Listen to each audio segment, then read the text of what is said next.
Le passage des enquêteurs de la Chambre des comptes de la Cour suprême du Cameroun a fait mouche dans la gestion des milliards de francs CFA alloués au ministère de la Santé publique pour son plan de riposte contre la pandémie Covid-19.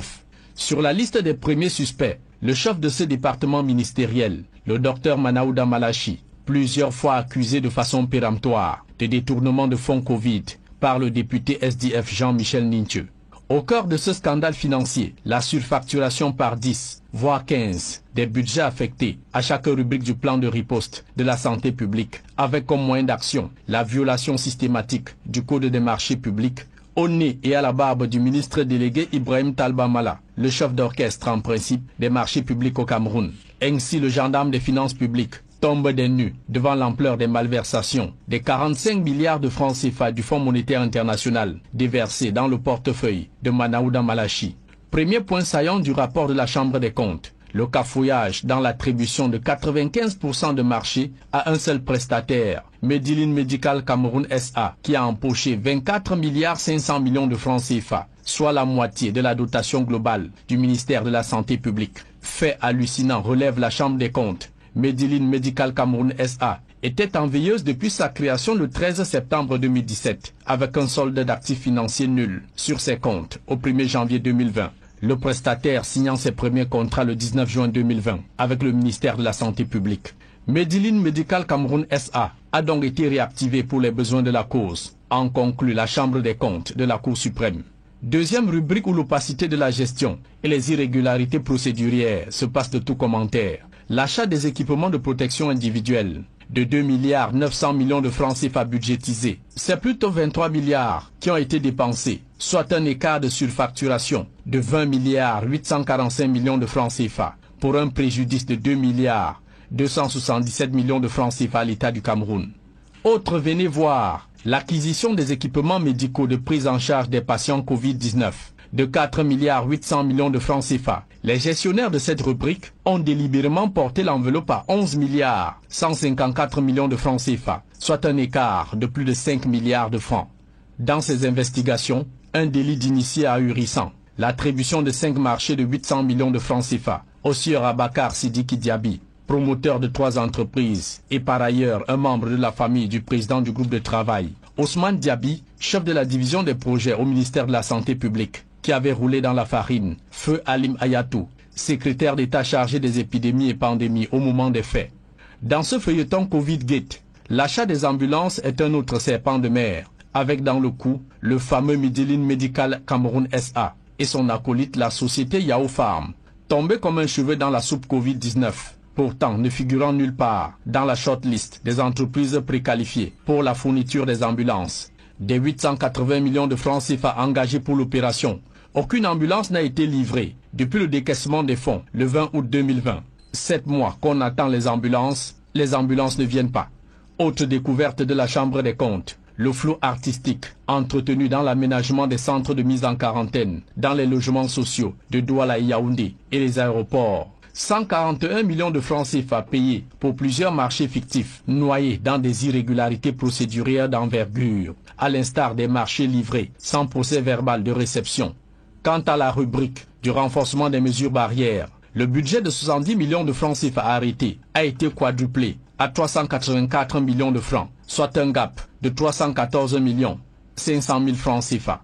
Et au chapitre des tests de dépistage rapide, budgétisé à 4 milliards 740 millions de francs CFA par le gouvernement. Manaouda Malachi et ses collaborateurs ont impunément claqué 25 milliards 800 millions de francs CFA pour un grand écart de 21 milliards 800 millions de francs. D'un test Covid acheté à 7 000 francs aux fabricants, il est facturé à l'État à 17 000 francs. Magloire Mbaga Tangana du commerce est au banc des accusés pour son manque d'objectivité dans la validation du prix proposé par son collègue de la santé publique. Dans ce dossier sulfureux qui secoue tout le ministère de la Santé publique, les détournements de fonds et irrégularités s'étendent à tous les districts de santé du pays, avec la distraction de la rémunération des personnels sanitaires affectés au Covid et autres abus dans la répartition des fonds pour la sensibilisation communautaire.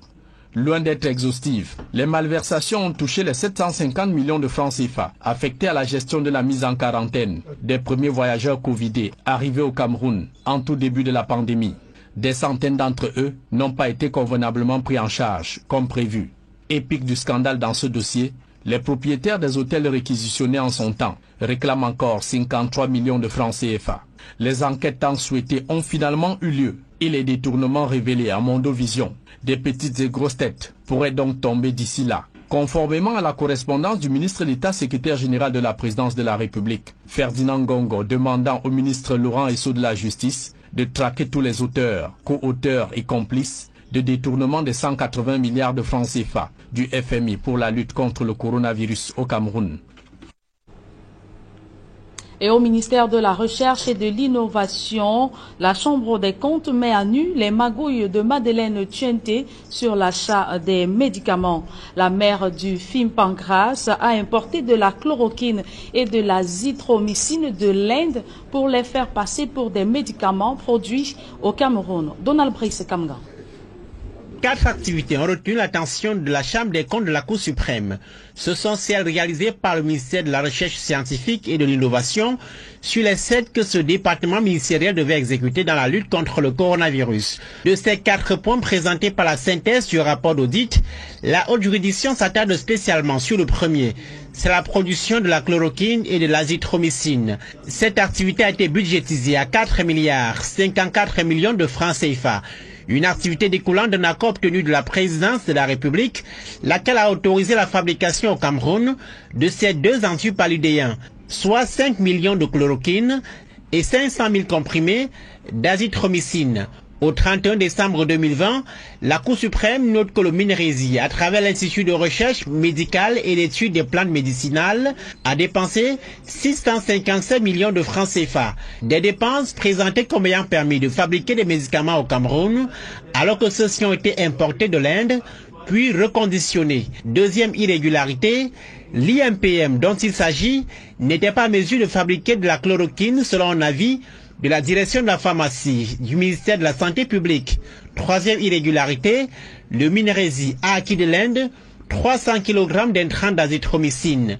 La Chambre des comptes de la Cour suprême se demande en quoi cela pouvait être utile, alors que le Cameroun n'a pas la capacité de fabriquer ce médicament.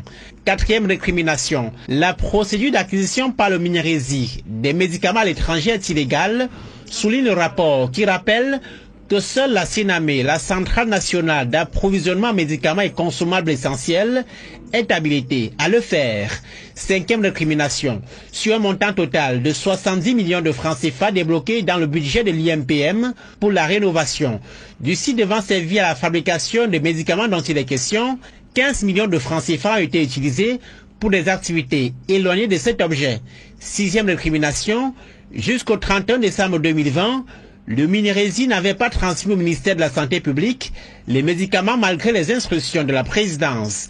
Pour le reste, le rapport note que le MINRESI a acquis 50 000 tests de dépistage comme prévu, s'est attelé à la fabrication des masques de protection en tissu et des gels hydroalcooliques et à la fabrication des semences pour l'autonomie alimentaire dans son budget global de 6 milliards de francs CFA du Fonds de solidarité nationale contre le Covid-19. Et à la suite de la publication de ce rapport de la Chambre des comptes ayant audité des fonds Covid-19, le député Jean-Michel Nitieux exige la démission des ministres chargés de la santé publique, de la recherche scientifique et éclaboussé par des allégations de malversation financière et soupçons de surfacturation énoncés dans le rapport de la Chambre des comptes. Le député SDF demande également la démission du ministre de l'administration territoriale qui n'a pas fait preuve de transparence en fournissant à la Chambre des comptes tous les éléments justificatifs des dépenses effectuées dans le cadre de la riposte sanitaire. Pour Jean-Michel Nitieux, le secrétaire général de la présidence de la République devrait aussi rendre son tablier en raison de son implication dans ce scandale, ayant été le premier lanceur d'alerte sur une série de détournements de fonds publics destinés à la gestion de la crise sanitaire. Le député Nitieux exige que la lumière soit faite sur tous les fonds collectés auprès des donateurs et camerounais. Monsieur le ministre de la Santé, en prélude à la 42e commémoration de la session de votre champion à la magistrature suprême, vous avez fait une sortie hallucinante à la CRTV pour présenter l'état de la santé publique au Cameroun. Vous avez déclaré, je vous cite, « Le plateau technique que le Cameroun a aujourd'hui sur l'ensemble des 10 régions, c'est le même plateau technique que vous pouvez avoir à l'hôpital américain de Paris. C'est le même que vous avez au Canada et même aux États-Unis. » Fin de citation. Pouvez-vous expliquer à la représentation nationale pourquoi certains de vos collègues snobent le Cameroun qui, selon vous, est devenu un paradis médical pour se faire soigner à l'extérieur, parfois même pour des infections bénignes? Savez-vous que les évacuations sanitaires coûtent chaque année des milliards aux pauvres contribuables camerounais? Il faut arrêter avec ces provocations, monsieur le ministre. Et surtout, ne vous méprenez pas. Personne n'a oublié que vous êtes l'artificier principal du Covid-19, le maître d'ouvrage de ce qui s'apparente à un crime contre l'humanité. Vous êtes toujours en liberté malgré l'excellent rapport de la Chambre des comptes. Vous êtes en liberté parce que vous êtes protégé par la mafia des hautes institutions. Alors, monsieur le ministre, avec votre permission, je voudrais qu'on ouvre le dossier consacré à la gestion des fonds Covid-19.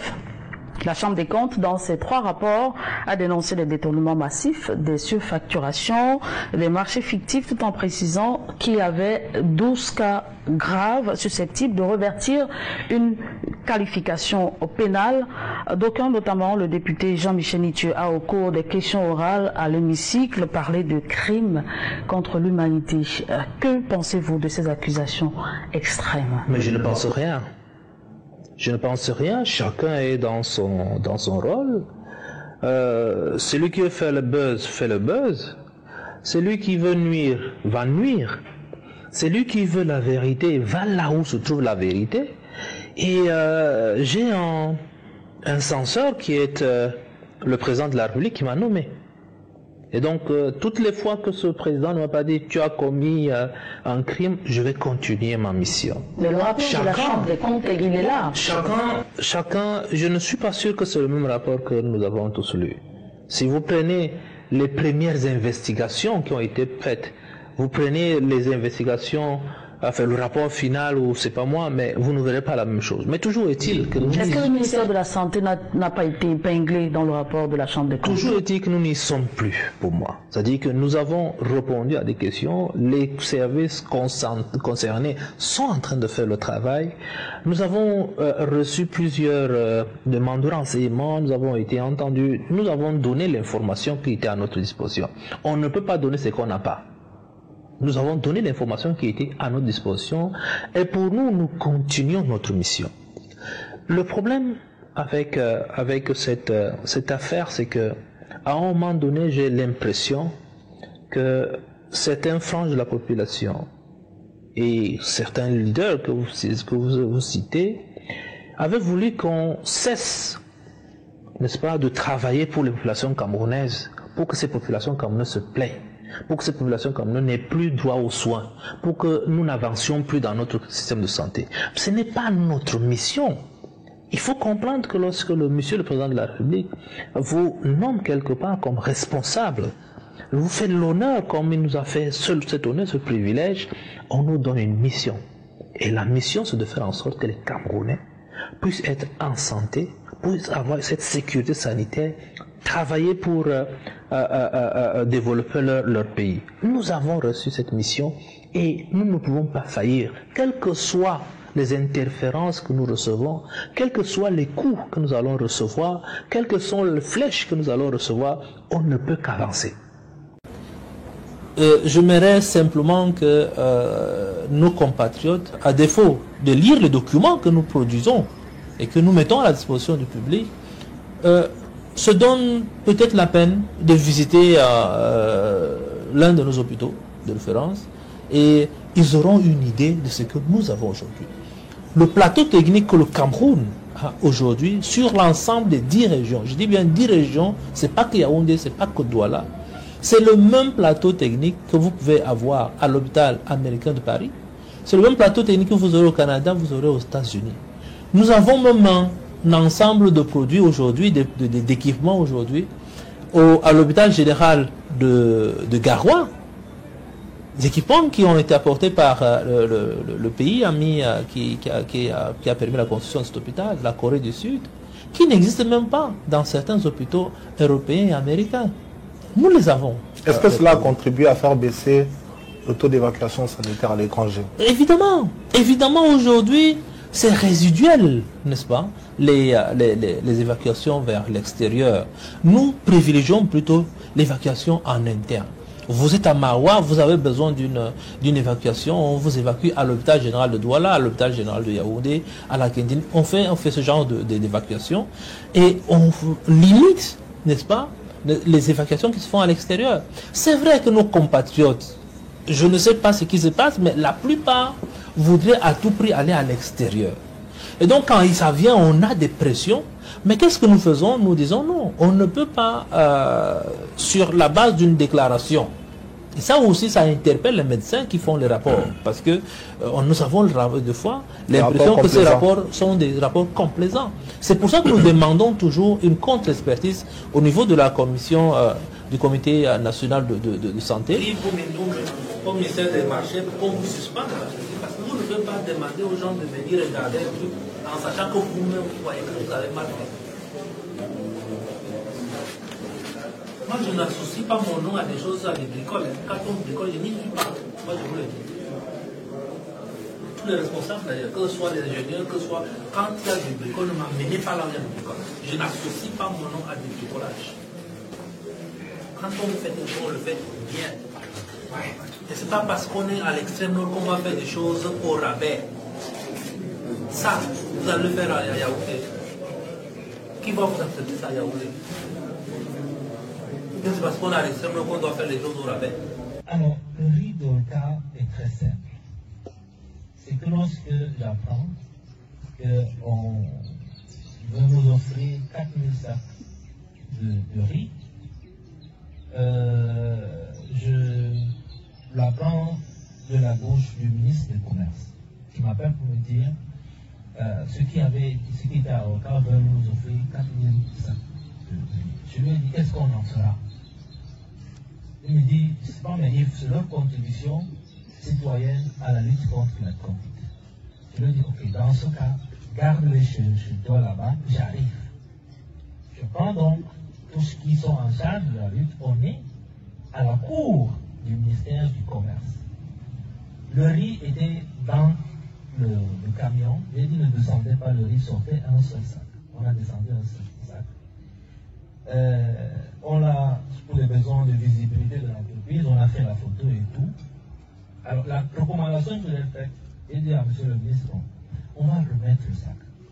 On va remettre le sac, mais permettez que le camion aille décharger dans un magasin et qu'on mette 2 cadenas. Parce que je le dis, je sais qu'il y a des choses dont on se parle. Mettez 2 cadenas et à 2 personnes différentes pour que l'un ne vienne pas prendre ne serait-ce qu'un grain de sel. C'est ce qui a été fait. Et je pense qu'on était à peu près jeudi. Sauf que, et ça s'est passé dans le cours de 15h, 16h. Sauf que rentrer à mon bureau, je n'étais pas tout à fait confortable et rassuré de ce qui va se passer de l'autre côté. Alors, j'ai dit à mes collaborateurs, on va faire une chose, c'est qu'on va écrire au Premier ministre. Et je prends donc moi-même mon ordinateur, parce que ça m'arrive régulièrement, je fais une note au Premier ministre en lui disant, nous venons de recevoir 4000 sacs de riz, mais ce genre de choses, nous ne sommes pas habilités à le gérer. Je propose qu'on le transfère au ministre de l'administration territoriale, qui est en charge de ces choses-là, qui connaît très bien. Et j'envoie la lettre le jeudi. Mais comme on était dans la lutte contre la Covid, les choses vont assez rapidement dans notre administration. Le vendredi, je reçois la correspondance en retour de M. le Premier ministre qui me dit non, convoque plutôt, il faut inviter le ministre des Affaires sociales, le ministre de la Promotion de la Femme et de la Famille, le ministre de l'Administration territoriale et vous-même, et repartissez ce riz pour que ça aille dans les orphelinats et tout le reste. Donc ils ont indiquer là où le riz devait partir. Chose qui a été faite tout de suite. Et les 4 ministres sont arrivés à mon bureau dans l'après-midi. On a signé la répartition de tout le riz. Non pas un seul sac qui devait, c'est-à-dire que ça devait, entre les 10 gouverneurs de la région, on a reparti le riz. J'ai préparé la note, la lettre qui devait aller accompagner chaque cargaison pour leur dire à quoi devra servir ce riz conformément aux très hautes instructions de M. le Premier chef d'État. On est vendredi. Jusque-là, je ne voudrais pas que le week-end trouve ce riz là-bas, parce que je ne suis pas rassuré. Et je fais mes choses, en fait, on est en famille, je peux vous dire, je fais mes choses. Et je dis souvent, c'est l'Esprit Saint qui parle à moi, parce que quelque chose me dit, il peut avoir des problèmes. Et donc j'appelle le secrétaire d'État, je lui dis, demain matin, quel que soit le cas, trouvez de l'argent, louez 10 camions, vous chargez chaque camion. Demain matin, samedi, vous chargez chaque camion et que les camions partent avec ce riz, loin de Yaoundé. Donc, je ne veux pas les avoir là dans les avions. Ce qui a été fait, et le serpent qui est là, le chef de la cellule de communication, a bien filmé les chargements de riz, les départs des camions vers les régions. Et les camions sont partis avec un bordereau, donc chaque bordereau a été déchargé par les gouverneurs avec leur signature et les bordereaux me sont remis. Donc, j'ai poussé au soulagement, là au moins je suis tranquille. Quand l'affaire du riz d'Oka arrive, je ne comprends pas qu'on m'accuse d'avoir mangé le riz d'Oka, mais que les gouverneurs qui ont reçu ce riz ne réagissent pas. Moi, j'ai attendu un peu qu'ils réagissent, ils ne réagissent pas, j'ai attendu qu'ils réagissent, ils ne réagissent pas. Et vous avez vu, ma réaction a été de prendre tous les bordereaux avec sur mon computer, j'ai placardé 100 messages. Sauf que dès que j'ai placardé 100 messages, le lendemain, le gouvernement m'a dit, mais pourquoi vous nous exposez comme ça? Pourquoi vous exposez? Mais il dit, mais, ah bon? Donc, quand on m'insultait, moi, c'était bon. J'ai dit la vérité, ça vous fait mal. Répondez. Et donc, ça a été la panique totale. La chose qui m'a le plus, généralement, je suis un professeur, mais la chose qui m'a touché le plus dans cette affaire, c'est l'histoire de mon petit garçon. Parce qu'au moment où la police entre et tout le reste, un matin, je sors de ma chambre, j'ai trouvé mon petit garçon, il avait quoi, 11 ans. On part de ma porte à 5 h du matin. Je lui dis, mais, ça s'appelle Andy, je dis, mais Andy, qu'est-ce qui se passe? Il me dit, papa, j'ai pas dormi, je veux savoir, le riz qu'on dit qu'il y a est-ce que c'est le riz que nous mangeons à la maison ou bien qu'il y a le riz ça ailleurs? Et ça, je vous ai dit, ça m'a touché. Ça m'a touché, je lui ai dit, non, papa n'a pas pris ce riz. Papa ne comprend pas plus ce riz. Papa a renvoyé ce riz chez le gouverneur. Il me dit, je me disais bien, mais il me dit, quand vous allez manger 4 sacs de riz, il y a les poches, on ne fait que vous dire que ton père a mangé 4 sacs de riz. Ça m'a touché un peu, mais de toutes les manières, l'affaire de Sibogi, c'est aussi simple que ce que je viens de vous dire.